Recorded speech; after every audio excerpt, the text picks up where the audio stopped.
تو نبی علیہ الصلوۃ والسلام نے فرمایا ان کنت صائما بعد شہر رمضان، اگر تو رمضان کے بعد کسی مہینے کے روزے رکھنا چاہتا ہے فصم المحرم، تو محرم کے روزے رکھ۔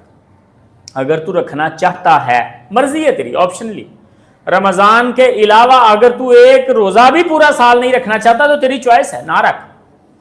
لیکن اگر رکھنا چاہتا ہے، اور یہ بات یاد رکھیں کہ رمضان کے علاوہ روزوں کا اور فرضوں کے علاوہ نمازوں کا حکم سیم ہے، پڑھنا چاہیں تو پڑھ لیں، نہ پڑھنا چاہیں تو نہ پڑھیں، فرائض کے علاوہ سنتیں اور نوافل پڑھ لیں تو بڑی اچھی بات، رمضان کے علاوہ روزے رکھیں تو بڑی اچھی بات ہے، لیکن اگر کوئی نئی شخص رکھتا تو اس کے اوپر عیب نہیں لگا سکتا۔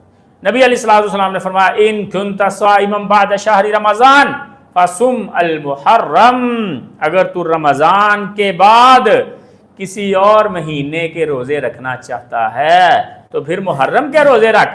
کیوں؟ فإنہ شہر اللہ، کیونکہ یہ اللہ کا مہینہ ہے۔